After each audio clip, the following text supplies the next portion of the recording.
Yes, so welcome everyone to the technical training. So today we will learn about IBM Cloud, okay, in which we will install the Node-RED. So this Node-RED we will be installing through Kubernetes. So also we suggested you people to use Node-RED with local, right? But if the local Node-RED is used, most of you people are facing the IP address issue. Again, due to security and IP address, there are many other issues you are facing. So again, it will be difficult for you people to change the IP address, or you have to connect only to that network and run it. So due to all these issues, I thought like we'll make a video on Kubernetes and send it to you people so that it will be easy for you to make it. So for that, firstly, just type Node-RED app. Okay, so you can see my screen in that Node-RED app. So just click on that. So if my video is going so fast, okay, you can just pause the video, then do it again, click on pause, then do it, and accordingly you can complete the steps. Okay, so once you're in Node-RED, it will just show you the overview explanation of it, how to do and everything. Then click on get started here. Okay, so automatically CloudEnt will also be downloaded with this. So in the create, you have app name, default, Node.js, light plan, everything is okay. Just click on create. Okay, so once you just click on the create button, it will take some time and load. Yeah, you can get a success notification, then the CloudEnt DB will start loading. Okay, so most of the time in this installation process will be just waiting. So okay, so here you have deploy your app button. Okay,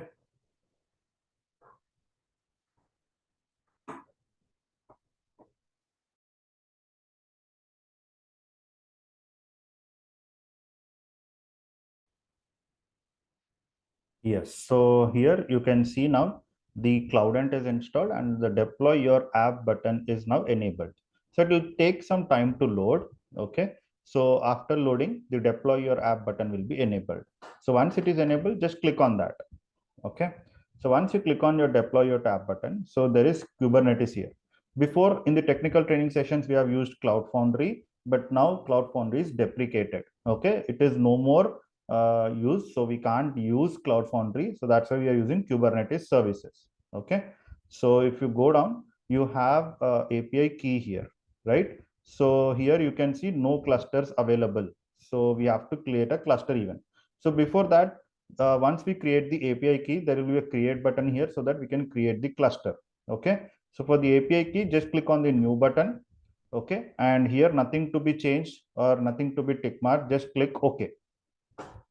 Okay, so now you click on it, so all the things you see here are loading. Okay, so once you see everything is loaded and there are no clusters yet, so it's asking to create new. Okay, it will open in the new tab. Okay, click on create new, it will open in the new tab, and don't close the old tab, guys. Okay, don't close the old tab. So here if we just go down here, there is standard. Okay, just click free. Okay, so there will be standard, just click free here. Okay, we have to use a free plan, free pricing plan, and the cluster name is my cluster free. Okay, group is default, it can be like that. Okay, so if you just change the plan and then click on create, just click on create.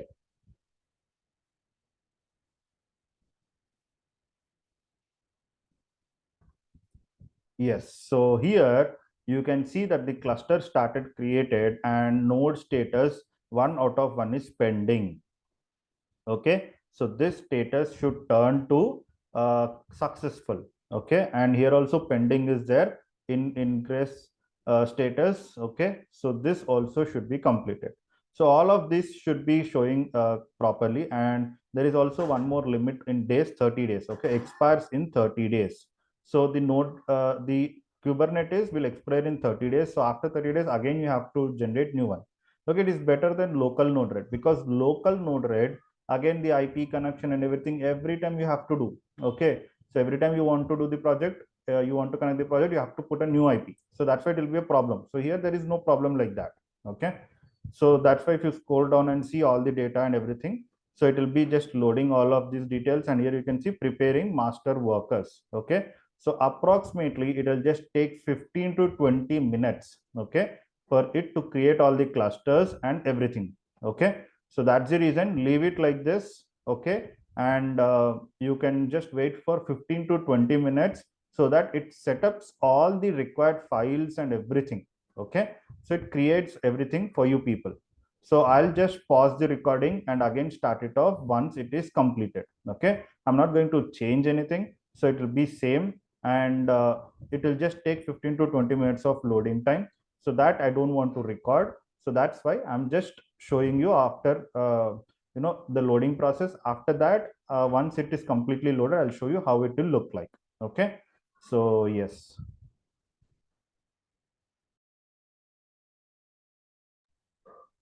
Yes, so now you can see in my screen that uh, uh, the loading and everything is completed and the installation is completed. You can see the normal here. There is a tick mark here, and unknown, and here also you can see normal.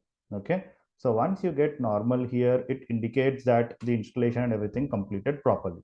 Okay, so now if you just go back here, you can see my cluster free. Okay, so my cluster free is there and everything already given. Just click on next. Okay, and here just click on create.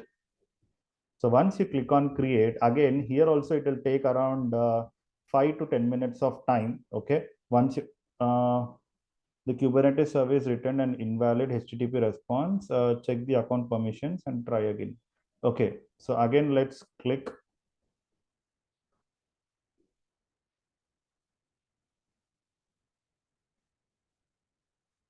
Let me check one more time. Yeah, my cluster free is there, and there, just click next, create. It will take some time to load. Let's see, again we are getting an error or it is not throwing an error. So if you're getting an error, again just recreate like this, so it will just complete. Okay, due to some loading issues it may happen. Okay, so also after that the cloud end is created. It will say that checking cache. Yeah, so once the checking catches, you can see success. Okay, so the tool chain is created. So now again it will take time to load. Okay, after that here you get name as CI pipeline, right? So in the CI pipeline here, no stage detected. So here you should get success. Okay, the status should be success. So again it will take some time to load. So just be in this page itself. Okay, and if you close also no problem, but just be in this page. So again I think like 5-10 minutes it will take, okay, to load it. And here you should get success. Okay, from no stage detected it will change to in progress, and from in progress it will just change to success. Okay, so I'll just pause my screen again. Okay, once it is loaded completely, I'll again cast the screen.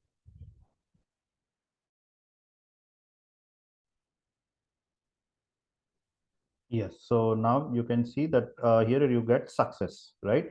In CI pipeline, you got success. So it is taking a little more time if your internet is little slow or something like that. Okay, just give me a minute.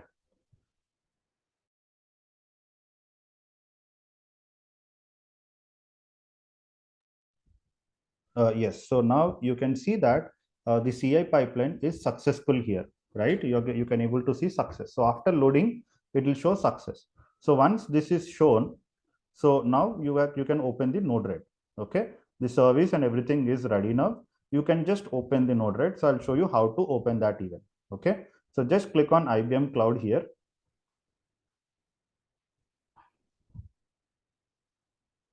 So you will come to the dashboard.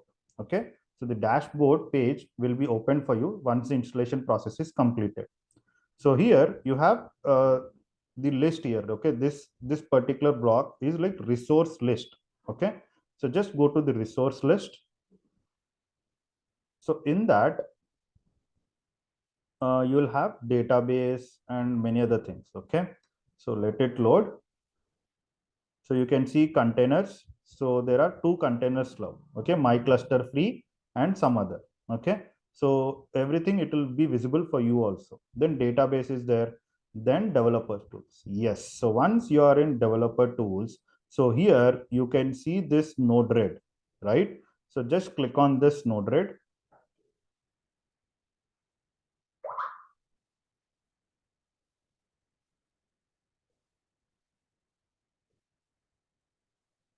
Wait, may not be this, give me a minute.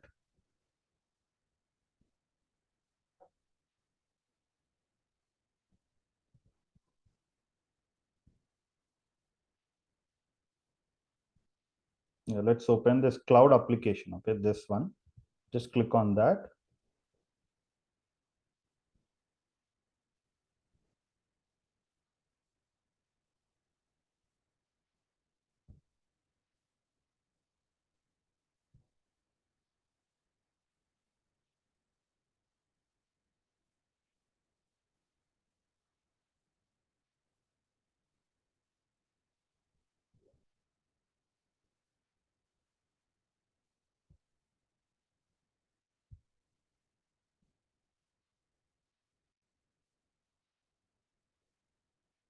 Yeah, so you have to click on this app URL.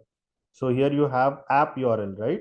So you have to just click on this app URL here. Okay, it will show you welcome. Just scroll down and just click next.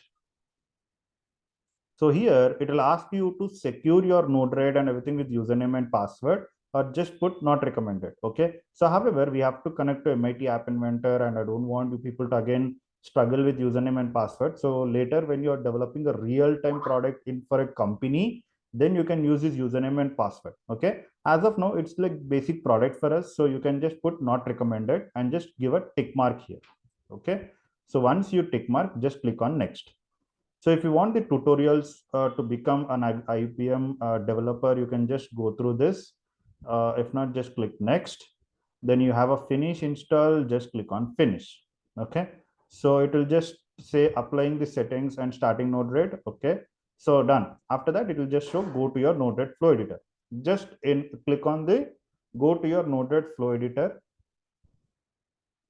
then done. Okay, so here you can just see your Node-RED, and you can follow your technical sessions which are already explained, and you can develop as per your project and just go to the next uh, connect to your Node-RED dashboard or MIT App Inventor and all those stuff. Okay, so if you have any more doubts or anything, you can ask me. So I'll put another videos and explain you. Okay, thank you.